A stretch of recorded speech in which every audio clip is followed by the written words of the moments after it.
80년대에 군 생활을 하셨던 전우님들, 혹시 이 말 기억하십니까? 기타대 차출됐다. 이 한마디가 주변을 돌아다니기 시작하면 부대 분위기가 순식간에 달라졌습니다. 기동타격대, 줄여서 기타대.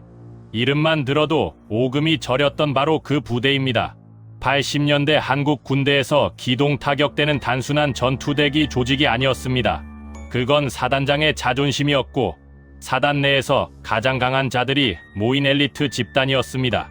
그리고 그 이면에는 아무도 쉽게 말하지 못했던 혹독한 현실이 있었습니다. 오늘 전우의 기록은 1980년대 기동타격대가 왜 그토록 힘들었는지 그 7가지 이유를 하나씩 파헤쳐 보겠습니다. 오늘 영상을 시작하기 전에 지금 이 영상을 보고 계신 전우님들께 한 가지 부탁 말씀드리겠습니다. 구독과 좋아요 아직 안 누르셨다면 지금 눌러주세요. 여러분의 관심이 이 채널이 계속 살아 숨쉬는 힘입니다. 자, 그럼 시작하겠습니다. 7위 선발 자체가 지옥의 시작이었다. 기동타격대에 들어가는 것부터가 이미 남들과 달랐습니다. 80년대에는 오늘날처럼 체계적인 모집병 제도가 갖춰지지 않았습니다. 하지만 기동타격대는 아무나 보내는 부대가 아니었습니다. 사단 내에서 혹은 연대 내에서 가장 체력이 좋고 가장 군기가 바르고 가장 말을 잘 듣는 임원들이 차출되어 편성되었습니다.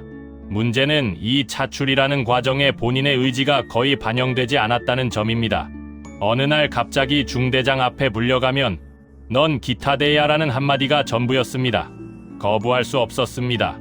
80년대 군대에서 상관의 명령은 곧 법이었으니까요. 훈련소에서 성적이 상위권에 들면 차출될 가능성이 높았고 덩치가 좋거나 특기가 뛰어나다는 이유만으로 끌려가는 일도 비일비재했습니다. 본인 입장에서는 영문도 모른 채 가장 힘든 부대에 들어가게 되는 셈이었습니다. 나중에야 깨달았습니다. 그 차출 명단에 이름이 올라가 있다는 건 부대에서 쓸만한 놈으로 찍혔다는 뜻이었다는 걸. 하지만 그 영광은 혹독한 대가를 수반하는 영광이었습니다. 6.2 5분 대기를 넘어선 1시간 대기의 공포. 기동타격대의 핵심 임무 중 하나는 5분 전투 대기죠. 즉 5대기의 증원부대 역할이었습니다. 5대기가 먼저 출동한 후 기동타격대는 1시간 이내에 완전한 전투 편성을 갖추고 출동해야 했습니다. 이게 말로는 쉬워 보이지만 실제로는 굉장히 가혹한 조건이었습니다. 5대기는 해당 조원들만 항상 전투복 차림으로 대기하면 됩니다. 하지만 기동타격대는 중대 전체가 언제든 출동할 수 있는 상태를 유지해야 했습니다. 각 소대마다 진진항이 미리 구축되어야 했고 수송 차량인 두돈반이 항시 대기 상태여야 했습니다. 80년대에는 지금과 달리 통신 장비가 발달하지 않았습니다. 무선 통신은 잡음이 심했고 상황 전파는 구두 보고가 기본이었습니다. 한밤중에 상황이 터지면 경보 소리를 듣고 뛰쳐나오는 데서부터 전쟁이 시작됩니다. 잠을 자다가도 벌떡 일어나 완전 군장을 갖추고 집결지로 달려가야 했습니다. 그것도 1시간 안에. 혹시라도 당직 사령이 불시 점검을 나오는 날에는 다들 심장이 쿵 내려앉았습니다. 한 명이라도 빠지면 중대 전체가 얼차려 폭격을 받았으니까요. 기동타격대원들은 항상 긴장 상태를 유지해야 했습니다. 오늘 밤은 편히 쉴 수 있을까? 내일 새벽에 또 차출 명령이 떨어지는 건 아닐까? 긴장의 연속이었습니다. 5위 가장 험한 산에서 가장 많은 구보를 했다. 기동타격대의 주임무는 대침투 작전, 즉 북한 특수부대나 무장공비가 침투했을 때 이를 색출하고 경멸하는 것이었습니다. 이 임무의 특성상 기동타격대는 항상 산속에서 살아야 했습니다. 80년대 후방 사단에서 기동타격대원으로 복무했다는 것은 군생활 내내 산을 타고 다녔다는 말과 같습니다. 구보 난이도는 일반 보병 중대와 비교 자체가 되지 않았습니다. 일반 부대가 5km를 뛸 때 기타대는 10km를 완전 군장으로 뛰었습니다. 60년대 말 120일 사태, 즉 김신주 일당의 청와대 기습 사건 이후 한국군은 대침투 능력을 끌어올리는 데 막대한 자원을 투입했습니다. 그 결과물 중 하나가 바로 기동타격대 체계의 강화였습니다. 80년대에는 이 체계가 더욱 정밀해졌고 기동타격대의 훈련 강도는 절정에 달했습니다. 탐색 경멸 훈련, 산악 구보, 매복 훈련이 일상이었습니다. 겨울이면 영하의 날씨에도 산에서 노숙하는 훈련을 반복했습니다. 다리가 안 떨어진다는 말이 입버릇처럼 붙어 다녔지만 다음날 아침이 되면 또 산을 올라야 했습니다. 4위 80년대 특공연대 창설 초기, 그 지옥훈련의 진원지 80년대는 한국 군사사에서 특수부대 급팽창의 시대였습니다. 전두환 정부는 집권 직후부터 특공여단과 특공연대를 대량 창설했습니다. 이 신설 특공부대들의 인원을 채우는 과정에서 각 사단의 기동타격대는 가장 먼저 차출 대상이 됐습니다. 특공연대 창설 초기, 즉 1981년에서 83년 사이는 그야말로 혼돈의 시기였습니다. 아무것도 갖춰지지 않은 상태에서 훈련을 시작해야 했고, 교리도 장비도 부족한 상황에서 오직 체력과 정신력으로 버텨야 했습니다. 당시 특공연대 창설 멤버들은 훗날 이렇게 회고했습니다. 다시 그 시절로 돌아가라면 차라리 탈영하겠다고. 그만큼 창설 초기의 훈련 강도는 인간의 한계를 시험했습니다. 기동타격대 출신으로 특공연대에 차출된 인원들은 이미 혹독한 훈련을 받은 베테랑들이었습니다. 하지만 특공연대는 그 위에 새로운 차원의 고통을 얹었습니다. 강도 높은 격투 훈련, 산악강화 훈련, 야간 침투 훈련이 쉬지 않고 이어졌습니다. 많은 이들이 기동타격대가 훨씬 낫다고 느낄 정도였습니다. 3위 사단장의 자존심이라는 무거운 십자가. 80년대 한국군에서 사단 기동타격대는 단순한 전투 부대가 아니었습니다.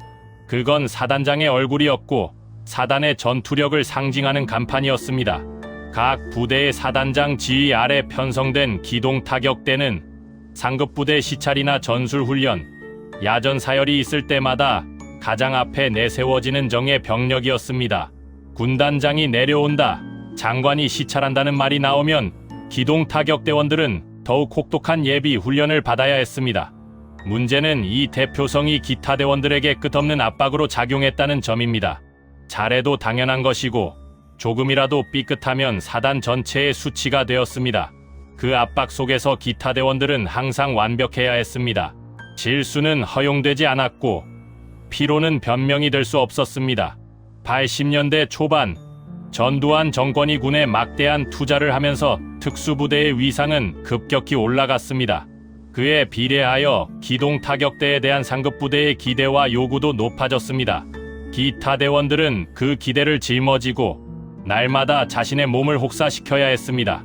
2위 무장공비 침투와 탈영병 검거, 실전이 따로 없었다. 1980년대 한국의 안보 환경은 지금과 달랐습니다. 북한의 무장공비 침투 위협이 여전히 현실적이었고 군 내부적으로도 무장탈영 같은 위험한 사건이 드물지 않게 발생했습니다. 기동타격대의 임무는 이 두 가지 위협 모두에 대응하는 것이었습니다. 국지 도발 상황이 발생하면 1차 대응 병력으로 즉각 출동해야 했고 무장탈영병이나 민간인을 위협하는 사건이 터지면 검거 작전에 투입되었습니다. 80년대에는 지금처럼 경찰 특공대나 헌병 특임대가 체계적으로 갖춰져 있지 않았습니다. 그래서 위험한 상황이 터지면 군의 기동타격대가 최전선에 나서야 했습니다. 그것도 사전 통보 없이 갑작스럽게. 실제로 1986년 12월에는 추풍령 휴게소 무장탈영 인질극 사건이 발생했습니다. 이 사건에는 당시 창설된 지 얼마 안 됐던 707 특수임무대대가 투입되어 임무를 완수했습니다. 이 사건은 당시 각 사단의 기동타격대와 특수임무 부대들이 얼마나 실전에 가까운 상황에 노출되어 있었는지를 극명하게 보여주는 사례였습니다. 기동타격대원들은 훈련이 끝나면 쉴 수 있다고 생각하지 않았습니다. 훈련이 실전이고 실전이 훈련인 시대였습니다. 언제 진짜 상황이 터질지 몰랐고 그 공포는 늘 어깨 위에 얹혀 있었습니다. 1위 기동타격대 분대장, 무늬만 간부의 비극. 자, 드디어 한 번째입니다. 전우의 기록, 시청자 여러분이 가장 많이 공감하실 이야기입니다. 80년대 기동타격대에서 가장 힘든 존재는 누구였을까요? 놀랍게도 가장 계급이 낮은 병사가 아니었습니다. 바로 기동타격대 분대장을 맡았던 일반하사, 이른바 단풍하사들이었습니다. 80년대에는 복무 기간을 채우지 않고 징집 형태로 입대하는 단기 하사들이 존재했습니다.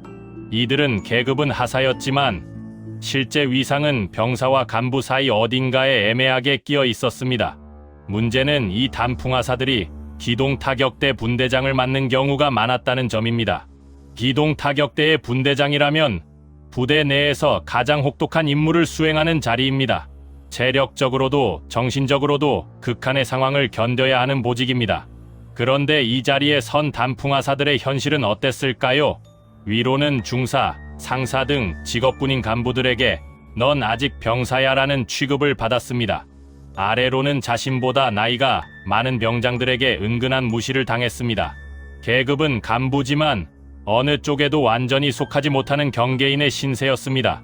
그럼에도 불구하고 임무는 고스란히 주어졌습니다. 기동타격대 분대를 이끌고 산을 넘고 탐색 훈련을 지휘하고 불시 점검이 나오면 모든 책임을 져야 했습니다. 분대원 중 한 명이라도 이탈하거나 실수하면 그 불똥은 고스란히 분대장 하사에게 튀었습니다. 이 구조적인 모순, 즉 계급은 있지만 권한은 없고 임무는 있지만 보호는 없는 이 비극적인 위치에 섰던 단풍하사들, 이들이야말로 80년대 기동타격대에서 가장 힘들었던 존재들이었습니다. 훗날 이들은 이렇게 말했습니다. 그때는 정말 내가 뭔지 몰랐다. 병사도 아니고 진짜 간부도 아니고 그냥 무거운 짐 짊어진 중간 사람이었다고. 오늘 전후기록에서는 1980년대 기동타격대가 왜 그토록 힘들었는지 그 7가지 이유를 살펴봤습니다. 자출 자체가 지옥의 시작이었고 1시간 대기의 압박 속에 살았으며 가장 험한 산에서 가장 많이 뛰었습니다. 특공연대 창설 초기에 혼돈을 온몸으로 받아냈고 사단장의 자존심이라는 무거운 십자가를 짊어졌습니다. 실전과 구분되지 않는 임무를 날마다 수행했고 계급도 권한도 애매한 단풍하사들이 모든 것을 떠안았습니다. 혹시 기동타격대에서 복무하셨던 전우님, 혹은 그 시절을 기억하시는 분들, 댓글창에 그때 계셨던 부대 이름과 군번 한 번만 남겨주세요. 그 한 줄의 기록이 역사가 됩니다. 오늘도 시청해주셔서 진심으로 감사합니다. 전우의 기록이었습니다.